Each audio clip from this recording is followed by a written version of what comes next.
Hello दोस्तों, myself Prerak Tripathi and welcome to my channel Medico Motivator. आज हम लोग पढ़ने जा रहे हैं मोशन इन 2D।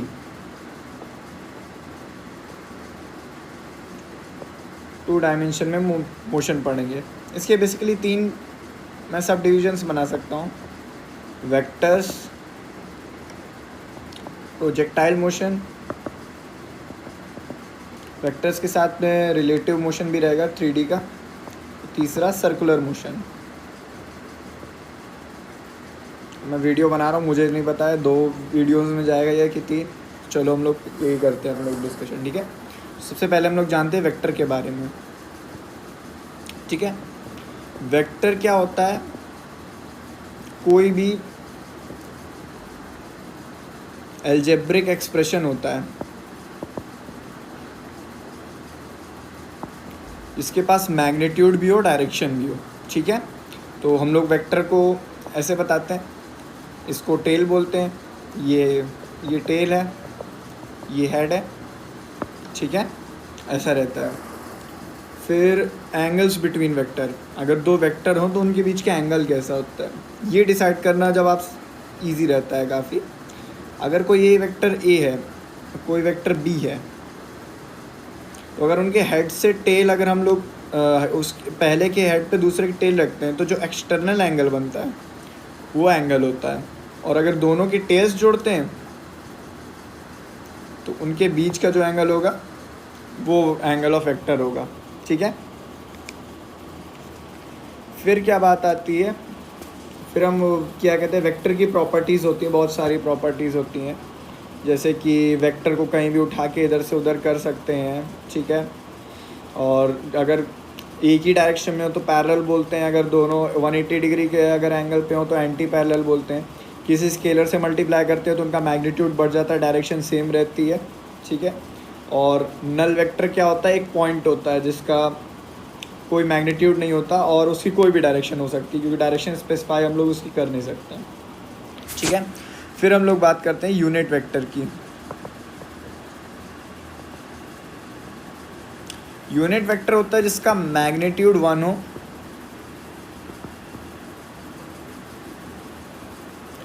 और डायरेक्शन कुछ भी हो सकती है। ठीक है, हम लोग जैसे कोई भी ऐसे क्वेश्चन ले लेते हैं, जैसे तो मतलब क्वेश्चन मैं अभी बाद में बताऊंगा, पहले बता देता हूँ कि हम लोग जो रिप्रेजेंटेशन करते हैं उसके लिए हम लोग एक्स एक्सिस के पर जो होता है उसको हम लोग आई कैप बोलते हैं, जो वाई एक्सिस पे होता है उसको जे कैप बोलते हैं, और जो क्या कहते हैं जेड एक्सिस पे होता है उसको हम के कैप बोलते हैं 3D में अगर किसी वेक्टर को बनाते हैं। ठीक है, तो जैसे अगर मेरा ये कोई ग्राफ है, इस पर मैं बनाना चाहूँ कि ये वेक्टर है मेरा, तो उसका रिप्रेजेंटेशन क्या करें, इसके कंपोनेंट्स डिवाइड किया करेंगे हम लोग। ठीक है, मान लो इसका आर, इसका क्या कहते हैं, इसका मैग्नीट्यूड है, इसकी डायरेक्शन मतलब कुछ होगी थीटा। ठीक है, तो हम लोग इसका बनाते हैं, तो इसके कंपोनेंट जो रिजोल्यूशन करते हैं इसमें क्या रहता है, आर कॉस थीटा ट्रिग्नोमेट्री से रहता है, और ये आर साइन थीटा। इनको याद करने का तरीका ये रहता है कि एंगल के पास कॉस होता है, एंगल से दूर साइन होता है, और 90 माइनस होगा तो उल्टी हो जाएगी चीज़। ठीक है, तो हम लोग आर वेक्टर को कैसे लिख सकते हैं? आर वेक्टर को हम लोग डिनोट कर सकते हैं आर कॉस थीटा, मैग्नीट्यूड इधर पे आई कैप एक्स एक्सिस में, plus r sine theta j cap. ऐसे हम लोग डिनोट कर सकते हैं वेक्टर्स को। अब जैसे मैंने बताया कि क्या कहते हैं, अगर हम किसी वेक्टर का लिखना हो हमको, किसी भी वेक्टर को, जैसे मान लेता हूँ 3 आई कैप प्लस 4 जे कैप, बोला जाए इसकी डायरेक्शन में यूनिट वेक्टर बताओ, तो कैसे कर सकते हैं हम लोग? हमें मैग्नीट्यूड 1 चाहिए, तो हम केवल इसमें हम डिवाइड कर देंगे दोनों के मैग्नीट्यूड का स्क्वायर करके ऐड करके। तो ये क्या होगा, 9 + 16, तो ये हो जाएगा 3 आई कैप प्लस 4 जे कैप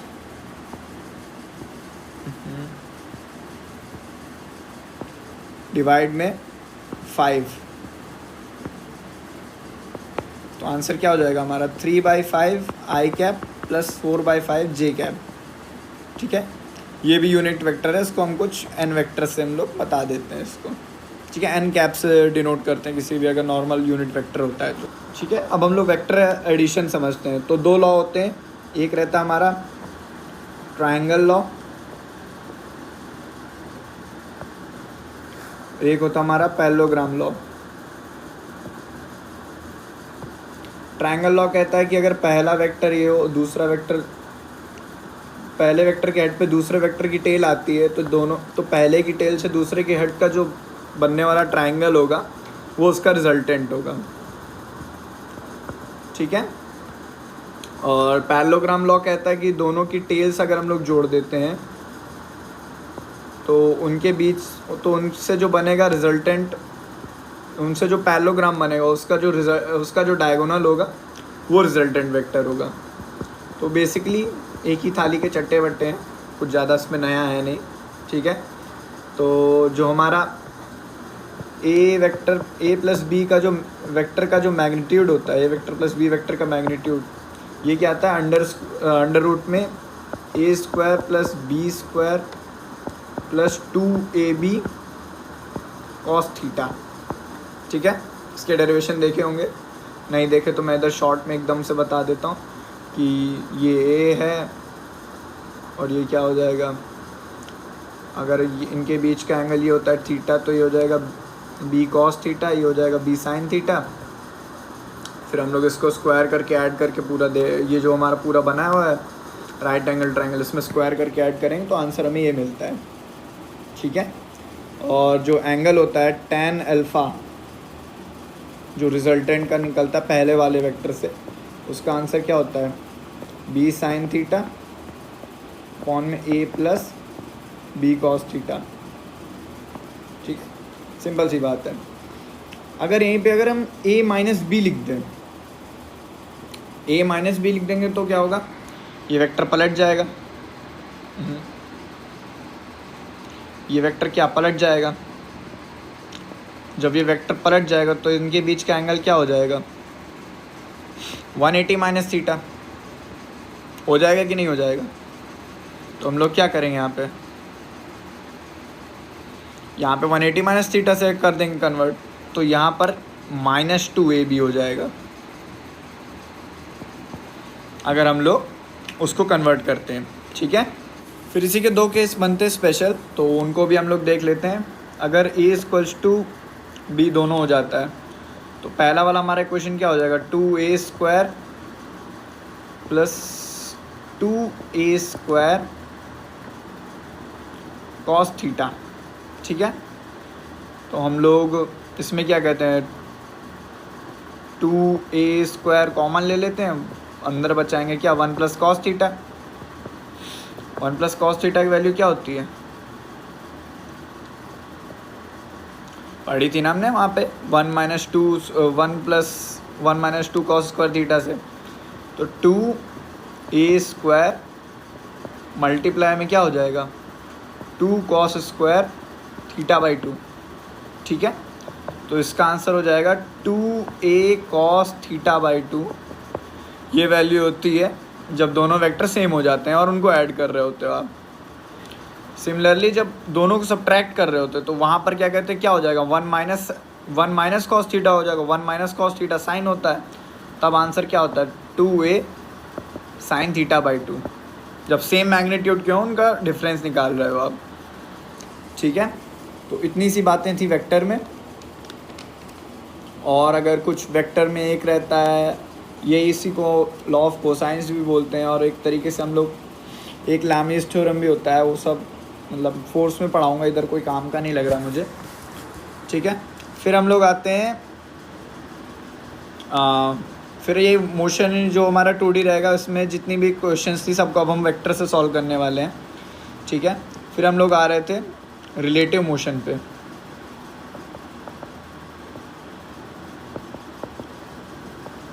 ठीक है।